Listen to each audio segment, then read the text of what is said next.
देखिए, आप जानते हैं कि हिमाचल प्रदेश के अंदर पिछले कुछ समय से, पिछले जुलाई से एक किस्म से किसानों पर आतंक मचा, और वो आतंक दुर्भाग्यपूर्ण जो लीगल सिस्टम है हमारा है उसके ज़रिए ये आतंक।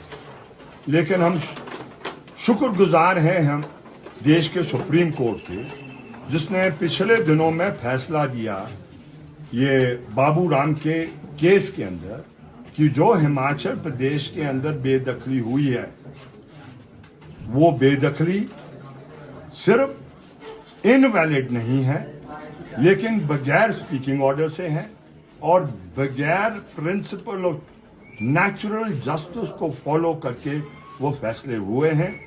और अपील में डिविजनल कमिश्नर ने उसको अपहोल्ड किया और शॉकिंगली और सरप्राइजिंगली शब्द तो सुप्रीम कोर्ट ने भी इस्तेमाल किया है, हाई कोर्ट ने भी उस पर मोड़ लगा। इससे बड़ा पीड़ा का प्रश्न नहीं हो सकता है। लोग इन भूमि पर आज से नहीं है, 4-4 पुश्तों से है, आज़ादी से बहुत पहले से है। मैं यहाँ का तो बहुत अध्ययन मेरा नहीं है, मैंने जिन इलाकों में अध्ययन किया है बहुत आज़ादी के बहुत पहले से कंदरेड़ी गांव है ये रामपुर के अंदर, वहाँ पर। तो इसलिए इस प्रश्न का हल निकले, गरीब पिसे ना, गरीब के ऊपर जिसको कहते हैं जो गैर कानूनी तरीके से गाज गिरना बंद हो, इसलिए हम एसडीएम साहब के पास आए थे। आज पूरे हिमाचल प्रदेश के सब डिविजनल ऑफिसर्स पर इस प्रकार के प्रदर्शन है, धरने हैं, मेमोरेंडम देने का कार्य किया जा रहा है।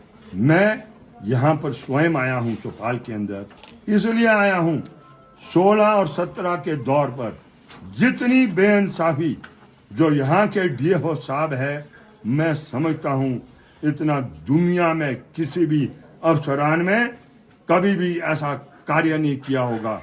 काले करतूते हैं, काले करतूते। मैं कह रहा हूँ वो डीएफओ साहब रिटायर हो गए हैं या कहीं और कार्यरत है आज, मैं कह नहीं सकता, लेकिन जुल्म ढाया है, जुल्म चौपाल के लोगों पर, और ये बर्दाश्त नहीं किया जाएगा। अभी एसडीएम साहब के पास आए कि उसकी छानबीन होनी चाहिए, डीएफओ के साथ बैठकर बात करना चाहते हैं या समन करना चाहते हैं, वो इनका प्रियोगेटिव है, वो करे।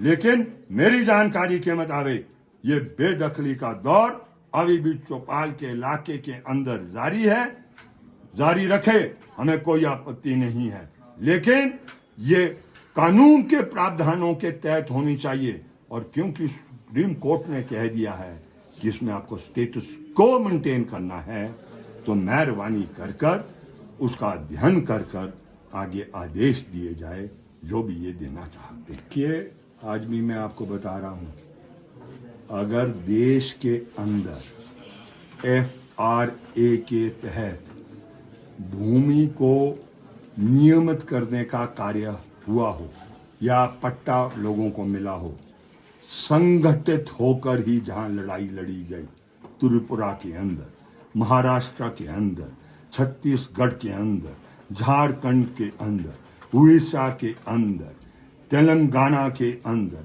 आंध्र प्रदेश के अंदर अगर भूमि हासिल की है तो दरखास्त लेकर नहीं हुई है, लड़के हुई है। जाएगा, बिल्कुल जाएगा।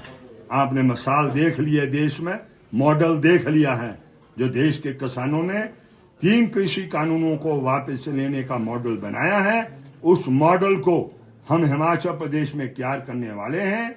लड़ाई जारी रहने वाली है, बगैर लड़ाई के बात बनेगी नहीं, लेकिन इस लड़ाई के अंदर एक जो चीज को नोट करना है, हम स्वागत करते हैं हिमाचल प्रदेश सरकार के रेवेन्यू मंत्री का, जिन्होंने एक रास्ता खोला है लोगों के लिए। उस रास्ते को हम इख्तियार करेंगे नहीं करेंगे, उसकी छानबीन करेंगे, एक एक केस का अध्ययन करना है, स्टडी करने के बाद ही हम करेंगे। तो ये लड़ाई तो आखिरी सांस तक चलेगी, पट्टा मिलेगा, लड़ाई खत्म होगी, जमीन का टाइटल मिलेगा, लड़ाई खत्म होगी। 40,000 लोग हैं हिमाचल प्रदेश में, 40,000 लोग जिनको 75 और 80 के दौर में 9 तोड़ मिले, जो इंतकाल नहीं कर सके, आज 40,000 उन पर फॉरेस्ट की गाज गिर रही है। वो नियमित नहीं हो पाए, उनकी टाइटल मिल नहीं पाया। क्या उनकी गलतियां थी? कोई गलती नहीं थी। नजराना तक उन्होंने जमा कर दिया, लेकिन सरकार के तंत्र ने, रेवेन्यू के डिपार्टमेंट ने उसका इंतकाल करना था, जो नहीं किया। और आज उनका दर्जा भी फॉरेस्ट जमीन का दर्जा है। तो मुझे बताएं उन्होंने क्या गुनाह किया? 2000 के अंदर सरकार ने कहा भूमि के नियमित हम करेंगे, आप अप्लाई करो, 50 रुपए का एफिडेविट आपको, वो 50 रुपए का स्टैंप और एफिडेविट के साथ कंपनी किया जाएगा। उन्होंने क्या गलती कर दी? 1,67,339 केसेस हैं वो। और पूनम गुप्ता अगर